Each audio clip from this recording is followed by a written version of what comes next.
Hello everyone, and welcome to Ful-on, your Fulham-centric football podcast. I'm your host, Ash Woolford. Joining me for our Spurs preview this week is AJ. How you doing, buddy? I'm good. How are you? Yeah, not too bad, mate. Not too bad. And joining us after missing the Brighton review, Drew. How you doing, buddy? I'm fine, my friend. Good, good. Well, obviously, we need to talk about this Tottenham game. It's a big game coming up on Sunday, uh, before the international break. We know that it's a big game for both teams. We're looking to keep our hopes of Europe up, and depending on how Spurs do tonight, technically in Europe, although it looks like they're comfortably going through, it may see some effects on what we see coming up against us on Sunday. But we shall see, because that's pretty much where their eggs are. AJ, I'm going to start with you, mate, because we had a really good discussion, and we did talk about this on Monday's review of the Brighton game. Yep. Do you think we will see a change in some personnel for the game on Sunday, considering how lackluster, especially that second half was against Brighton? You know, we really are trying to cover a massive hole with a no Saša Lukić, and whatever we tried to do last Sunday, it just didn't work. So, what do you think we'll see this week? It's a tough one because I'm in two minds on what I'd like to see and what we'll actually see. I'd like to see us to revert to sort of pivoting 4-2-3-1, 4-3-3 as we're more used to, even if it means the same three midfield personnel but in a different shape. With ESR and Andreas covering six roles themselves, not six, 8 roles, sorry, covering 8 roles themselves, both of them back and forth, as opposed to one in the 8 and one in the 10. But what I expect to see is just a repeat of the Brighton game, unfortunately. I think we'll go with the same formation, maybe with a slight change in personnel. I think either one of ESR or Andreas will be dropped. Uh, Outside of that, I think it'll be the same personnel. Yeah, Drew, we had a discussion on Monday. Obviously, you weren't here, so sadly you weren't part of it, about certain players in certain positions last weekend and just how it didn't work. You know, we've had the discussion about ESR many times on the podcast, and you made the point yourself loads about, you know, just why he's so frustrating in games when you're chasing or you're not winning. I have a bit of a different view from Andreas Pereira after the last couple of weeks, where even though his output's not been great, the effort's still been there. Where ESR was sort of struggling to see a little bit of effort at times, and I don't know if it's all completely mentality, what it is. But going into the game on Sunday, what would you do? Would you stick with them two? Would you twist it, like AJ's saying? What do you think is the secret to getting those two sort of playing? I don't think they can play together because I don't think defensively they're disciplined enough. Unfortunately, having read Fulham Twitter, there seems to be an increasing view that ESR is turning out to be a bit of a bust. By that, what I mean is he's not playing as we'd expect. Would be commensurate with his price tag. As I've said before, he seems to me to be very much a confidence player, and I'm not sure that we're going to see his best for some time yet. It may be literally we're going to have to wait until he gets older, matures, and essentially toughens up. You contrast his age with that of Andreas, who is closer to 30 than ESR, and obviously being dropped, I think, was a very positive effect on Andreas because, as you've said, Ash, his effort, if nothing else, has been stronger. I'd be very tempted because we're still going to miss Lukic. I would still be very tempted.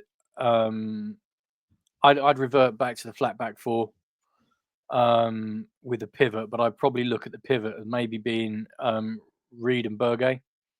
I've still got fantasies about seeing a Wobie play centrally, and I wouldn't be disappointed if both ESR and Pereira were on the bench, bringing in someone else on the left and someone else on the right. But I think injuries may dictate at least one of them plays.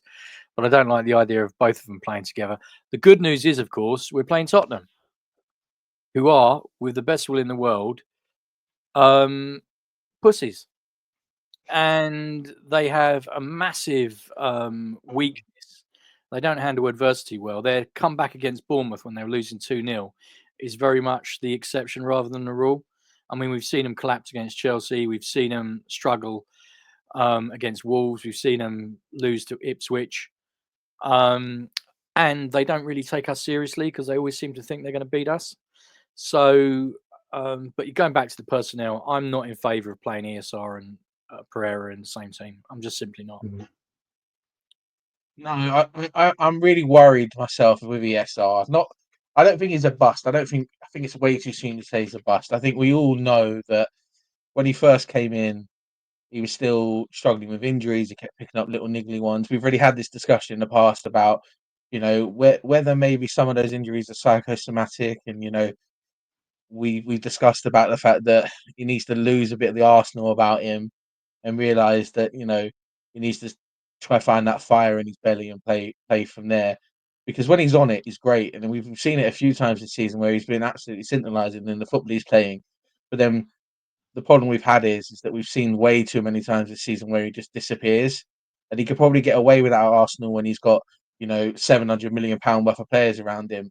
But when you are the record signing, and ideally because of that the talisman, you just can't afford to do it. So whether he plays or not on Sunday, we don't know. If he does play, I just want to see a little bit more fight, a little bit more fire in that belly of his. I know he's a nice lad, and we've spoke about this. We don't want him to lose that, but I just want to see a little bit more grit, a little bit more determination. For me, I'm wondering whether or not Sunday might be one of those games where Harrison Reed does come in, maybe even Tom Cairney comes in from the start, and we look at playing it that way. One of the biggest issues we've had over the last couple of weeks, including at Old Trafford, is that old problem that we seem to have where we are very comfortable on the ball.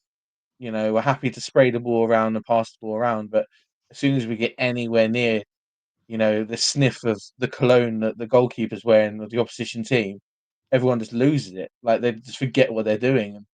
We're having a real problem with physically overpowering teams in the box. We don't score too many goals at the moment, and that's become a bit of a worry to me.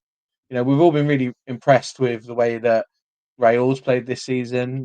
He's proven to be a great player, not just putting the ball in the net, but the way he plays. And to some extent, Muniz is the exact same, but the service they're getting just hasn't been good enough of late. And I think Saturday against Brighton was prime example of that. We had one shot on target the whole game, and that came off of one good bit of play by Iwobi, and then one smart finish by Raul. And other than that, we didn't really offer much. AJ, sort of looking at that, because that is a big issue for us. It is a massive issue for us. What do we do? How do we change that? Do we need to change the way we're set up to going forward? Do we need to change formation slightly, or are we just stuck at the moment because of injuries and stuff that we don't really have much in terms of options in changing it? We just have to do what we have to do. Yeah, I mean, if you were to look at any of our main attacking threats and pick out ones that you would say are composed in and around the penalty area, I think in our regular starting 11, the only one I'd probably even potentially argue is composed is Roll. But unfortunately, he isn't capable of being a creative spark in and around the penalty area. He's more of a finisher, which then leaves us in the position where, all right, who's the composed player creating for him?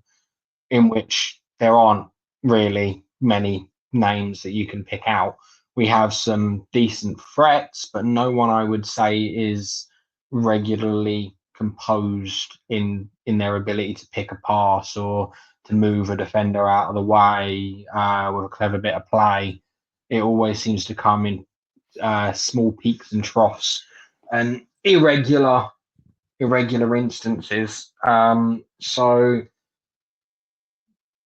who do we lean on to change what we need to? The only composed player that offers that sort of football is probably Willian, who isn't really a starter at the moment, or probably won't be a starter for the remainder of his contract at Fulham due to his fitness and his age. So I guess we just plod along into the transfer window, or we find better ways of being attacking, committing more players into the box, fighting more for second balls, making sure that we're much more aggressive in our offense, trying to take more players on, especially at the final third, which we have a reluctance to do, it seems. But yeah, there's not really. If I knew the answer, I'd be Marco Silva. Unfortunately, it's one of those situations. I don't really know how to best answer you because I don't know what the best solution is. If I did, I'd be a very good Premier League manager. Yeah, it's very true. It's very true. That Drew, is it maybe time that we started seeing more minutes from Josh King and Martial Godot? Because both of those players, whenever I've seen them play, they at least try to put a bit more attacking impetus in. Josh King and the performance he's had so far this season, you look at that Southampton game. Yes, we drew 0-0, but he was a very positive player on the pitch on the day. Whenever we've seen him play minutes, he's very positive. That Watford FA Cup game, he was out. He was the best player on the pitch by a long shot. Is it about time that maybe Marco gave those guys some minutes and go on and change the game a bit? Because it's been a bit frustrating that they're not getting moments and we're struggling to change things up. Well, I mean, I'm concerned that, and I have been for some time. I mean, I swear by Marco, but one of the reasons I think we're struggling to score goals at the moment, aside from the fact that we don't overly commit, is the fact that we look jaded. We look genuinely tired, and I think it's about time that we just started seeing how deep this squad is. So yeah, I'm all for playing King. I'm all for playing Godot. I'm all for playing Cess because it's something different, and people hate the concept of rotation and think, managers are just doing it for the sake of it. But in our case, we definitely need freshening up. We really do. As Iwobi goes, we go. But Iwobi has played a hell of a lot of football this season, and he's closer to 30 than he is 20.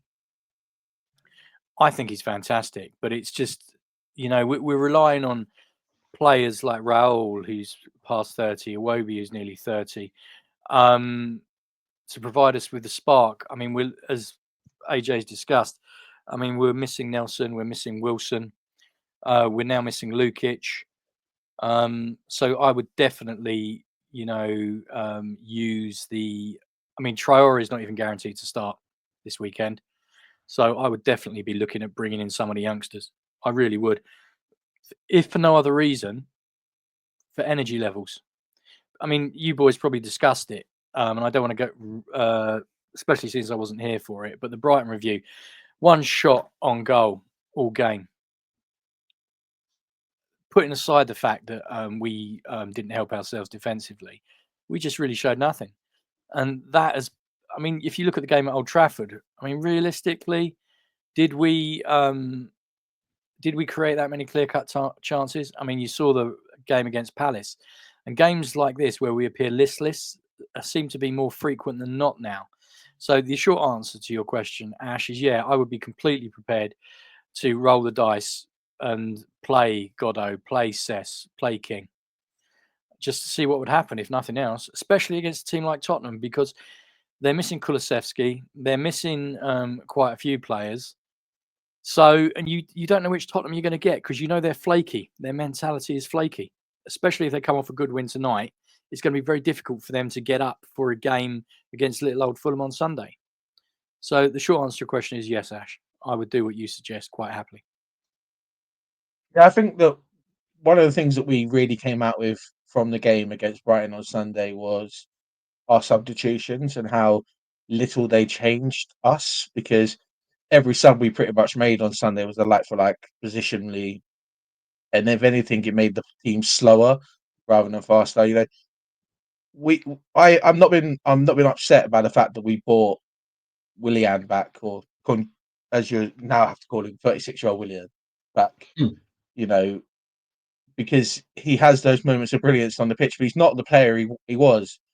We saw this against Brighton on Saturday, sorry, where there was one point where he got the ball and he had clear space in front of him, and he started going like he was going to make the 50-yard run with the ball, and then he almost remembered who he was and how old he was, and then the three players he had around him went, "Oh, I better pass the ball backwards rather than trying to make this run," which is frustrating, but it is what it is. The problem for me on Saturday against Brighton was the fact that every single sub we made was like for like, and it didn't change the style of play, it didn't change the formation, it didn't change what we were trying to do, and we needed to do that. Look, we all believe in Marco. We all love Marco. There's no arguing that. But I was frustrated by that. The almost inability. Not. I don't even think it's necessarily Marco's fault. I just think it's personnel at the moment. The inability to change up our own style during the game to mean that we can be a bit more attacking. Because if you're that's what you're trying to do, that's what you're trying to do, and it just felt really disheartening. We're going into the game against Spurs on Sunday, and you're right, we don't know exactly what we're going to get from Spurs on Sunday. Spurs don't know what Spurs are going to do on Sunday, especially if they do win tonight, and it looks like they are. They're winning 2-0 against AZ Alkmaar at the moment, so it looks like they're going to win and go through. We don't know if they're now going to go, well, we're putting all our eggs in the Europa League basket, because that's probably their best bet to get into Europe again next season, considering that they are 8 points behind us, and then they still got to catch up with the rest of the European teams. So we don't know. We don't even know what Spurs team we're going to face on Sunday. So for me, I would like to see some changes. Yes, I know it's international break next weekend, and we've got a week off before we play Palace in the quarterfinal of the FA Cup. But Palace aren't even playing this weekend, so they've got 2 weeks break before that game against us at the Cottage. So it would be nice to see some players given a rest, especially with the international break, because we know that some of these players are going to be going off to play for their respective countries, and some of them are going to be travelling long distances to do that. So giving them some break in order to do that and will help us in that FA Cup game. Because for me, that's almost where we need to put our eggs at the moment in the FA Cup. But then we don't want to lose touch in the league in case we need to push on again there. So I know it's a bit of a to and a fro on what we do. AJ, quickly before we end and give our usual sort of players to watch and stuff, let's talk about Tottenham quickly, because they are super hit and miss at the moment. Like Postecoglou is under so much pressure from Spurs fans because they're so annoyed about they don't know what Tottenham they're going to see. Not even in the sense of the squad that's playing, but in the football they're going to play. Should we go into this game being confident enough to know that we should be good enough to beat this Spurs team because of the outings they've had this season? Or should we be sitting there and going, look, it's still Spurs. They still have individually some absolutely outstanding players.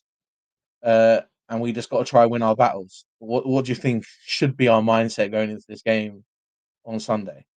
I think we've got to be a lot more cautious than if we had played them 2 or 3 weeks ago, because they've got a lot of players returning from injury now that are slowly getting back up to match sharpness. And with them back in the fray, they are a lot more threatening side and a lot better footballing side than when they do have those injuries. They're very direct, very attacking, very quick. It's one of those where if we're not careful, it can be a landslide. If we do play well, we can roll them over, because it could turn into a gunfight. The problem is, we very often are firing blanks in a gunfight, which won't help us very much in this type of matchup. We don't really want to be getting into a gunfight, so we want to try and control the game a little bit more, which begs the question: can we do that against their midfield with a back five, as we discussed? But again, we'll find that out over the weekend. Yeah, to be honest, we've just got to sort of take Spurs with a pinch of salt and make sure that we are cautious in the way that we play them. We can't be overconfident against them just because they've had some poor performances over the course of the season, because otherwise we'll be the ones having a poor performance. Yeah, no, that's a fair enough shout. Look, individually they've got some real quality, and you don't lose that quality overnight just because you're struggling to perform as a team. You look at most of the positions on the pitch, they have a squad that should be 15, 20 points better off than they actually are in the league this season. But for some unknown reason, it's just not quite worked out that way for them. And we go into this game, if you told me at the beginning of the season, going into this Spurs game with 10 league games left to play, you'll be 8 points ahead of them, I probably would have laughed, because that would have been true. But hey, it is what it is. But let's finish this how we always finish these match previews, guys. A player to watch on both teams and a scoreline prediction. I know the scoreline predictions here are getting a bit farcical, and every time we get a bit confident, we just completely balls it. And every time that we go in negative, Fulham surprise us. But we'll do that. Drew, I'm going to start with you, mate. Can you give us a player to watch from each team and a scoreline prediction? I mean, Maddison's probably their biggest star at the moment, but Brennan's the one that's scoring goals for them. Annoyingly, Solanke looks like he might be fit, and he always does well against us. He's but playing tonight, so yeah, Brennan Johnson, I think, is their current danger man. I think is their leading scorer. But on history, you've got to pick Solanke. I'm quite pleased Kulusevski's not playing. Romero at the back is going to be important for them. But they're also playing Archie Gray, who I think is a fantastic midfielder, but they're playing him at the back. I mean, Spurs is a place where young careers go to die. I believe Ryan Sessegnon's on hold at the moment.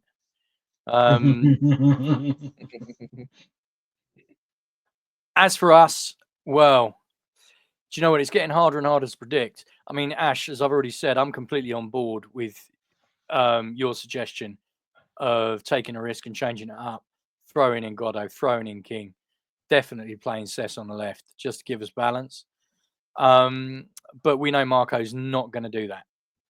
He's not going to do that because he's a creature of habit.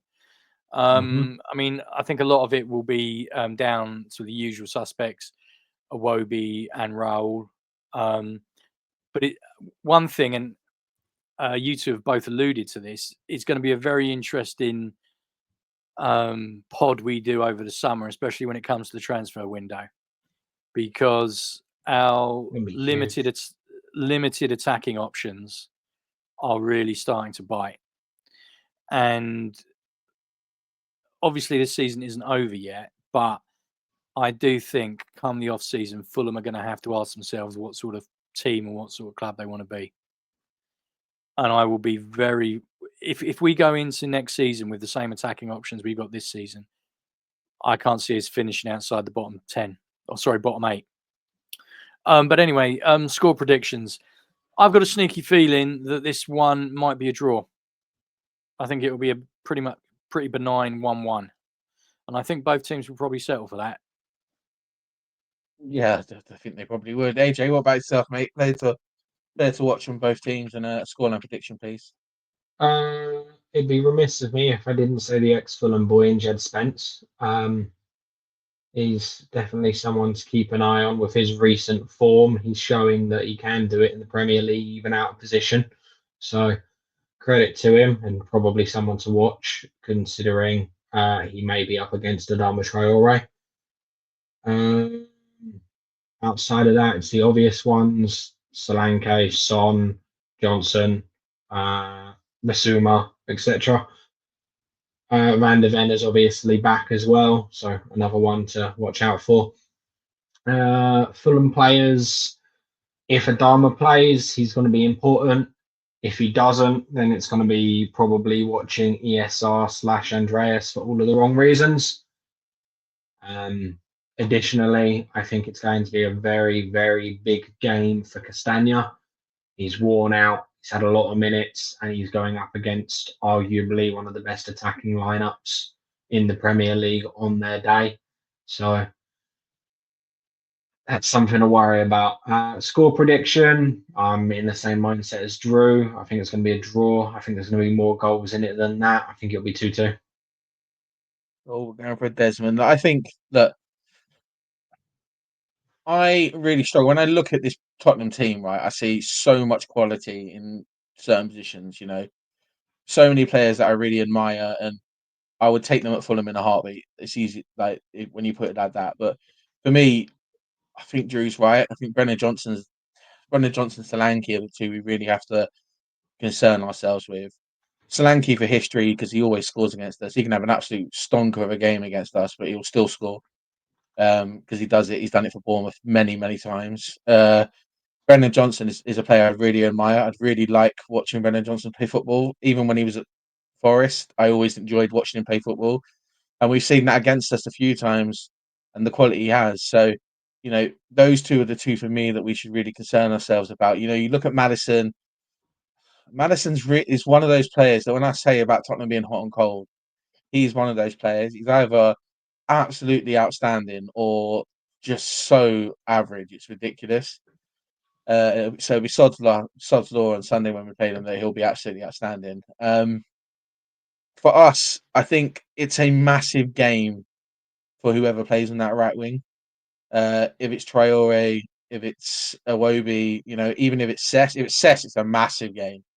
Whoever plays in that position, because I think that's going to be probably our best bet of trying to get in and behind Tottenham. It's going to be a really difficult game for Anthony Robinson because he's going to have to be very controlled in how quick he goes forward.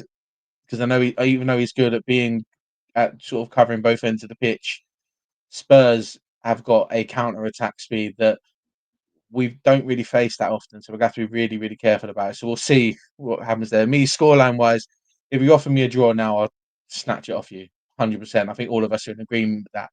I've got a funny feeling on Sunday someone's going to win this game 2-1. I just don't know which way. I just see someone scoring a late winner. That was my initial reaction, but I bottled it. Yeah, I see a 2-1 late winner somewhere. I just don't know what side that win's going to come from. The way we've been seeing games out lately, it's bound to be Tottenham. And it'll be through a really sloppy, annoying goal that we can see in the last minute because someone switched off when they shouldn't have done. I'm going to go 2-1, and I think we're going to have to go 2-1 Tottenham, just because I've really not been impressed with the way that we've been seeing games out of late, and I can see us sort of being bitten because of that. If we get anything out of the game, I'll be super happy though, and that's not me being overly negative. That's just me being sort of realistic into what the game is. Do you think we're running out of steam, Ash?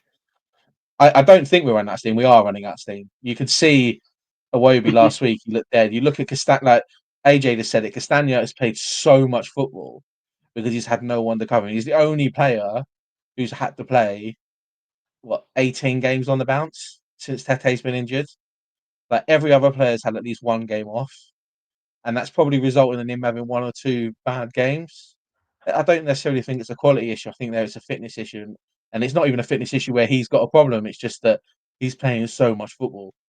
The injuries have hit us. Injuries have hit us at the worst time.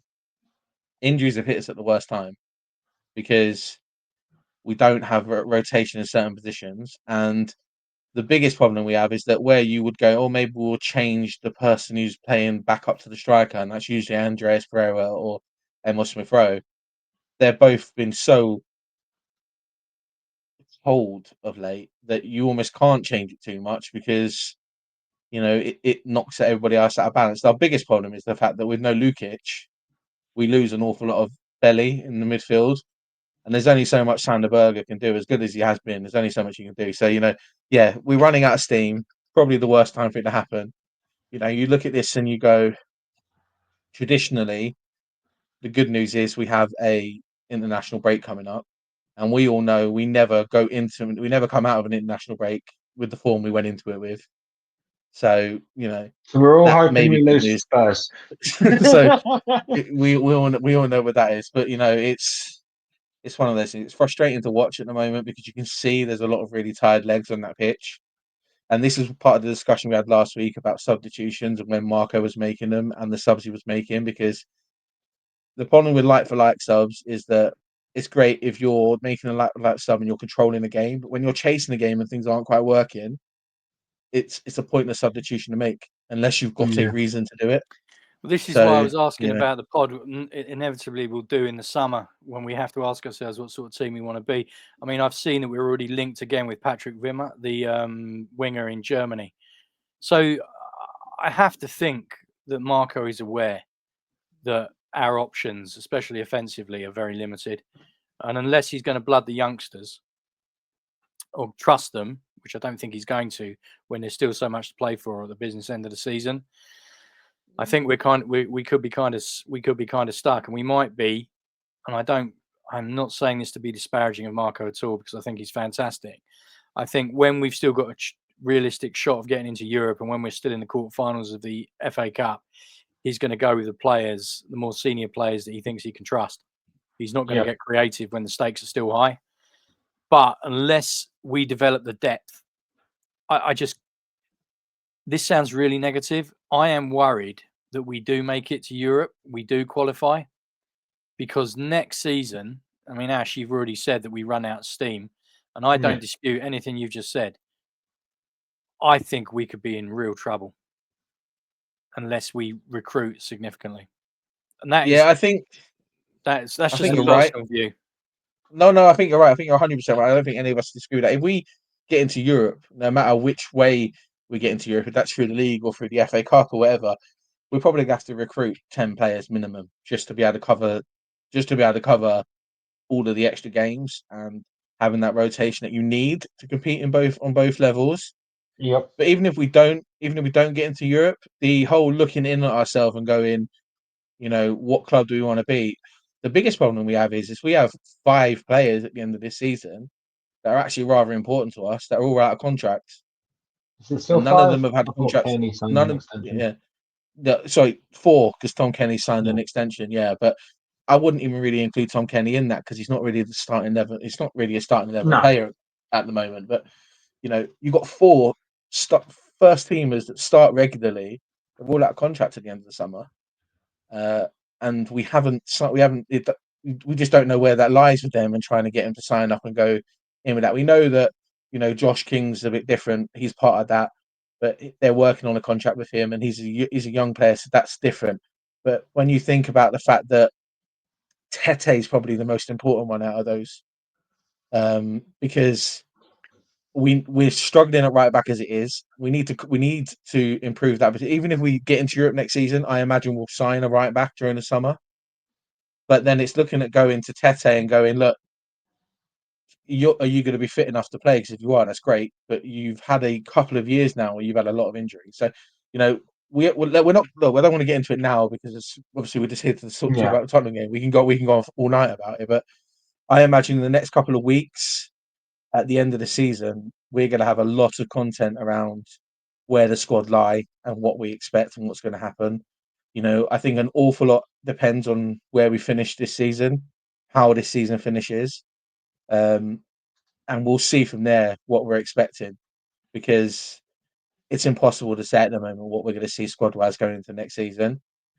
There's a whole lot of reasons to be positive, but there's also a whole lot of reasons to actually be really mindful about what Europe would mean for Fulham, or what failing to get in Europe would mean to Fulham, or what it would like. It's so up in the air at the moment. It's a bit frustrating on either side, isn't it? Yeah, I thought it was quite interesting. You mentioned 10 players because obviously, I don't know whether you were saying that with the squad as it is now, but we've got to take into account inevitably we're going to lose people.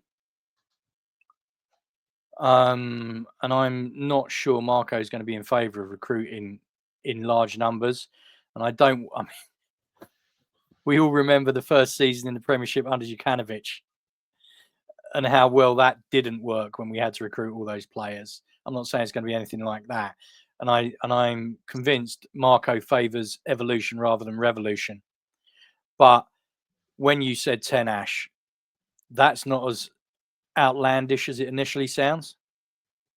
If you take into account the out-of-contract players and, let's be honest, we all thought we were going to be talking about Jay Stansfield this season. Mm-hmm. Yeah? We did. So, yeah, I think you're right. I think irrespective of Europe, I think there could be some significant changes anyway. Yeah, it's going to be a transformative summer, that's for sure. Look, we'll finish this one up here. Obviously, we don't want to. We'll definitely promise to everyone who is watching we will be having discussions about this, especially in the coming weeks, because there's no football next weekend. So we'll have an episode where we'll break down sort of where the club lie at the moment and looking at the positives and the negatives about making it into Europe. Guys, thank you very much for joining us. Thank you for everyone who's come and watched us and followed us.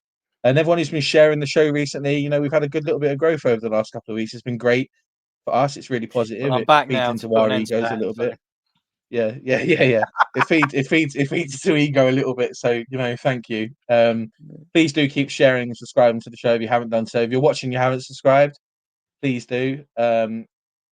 Please also get involved in the conversation. If there's anything we talk about during an episode that you want to have a conversation with, that just comment on the show. We'll always, one of us always there to answer. Yeah, because and we tell you what like we the think. discussions with our viewers because we want to talk to you as well. We do. Guys, thank you very much for joining me for the Spurs preview. Let's hope come reviewing this on Monday when we will review it, Tuesday probably when it comes out. We have something positive to talk about. If maybe not a result, at least a performance, and we can all then get super excited about the FA Cup quarterfinal that's coming our way. Until then, have a good weekend. Let's have a good weekend, lads, and come on, you Whites.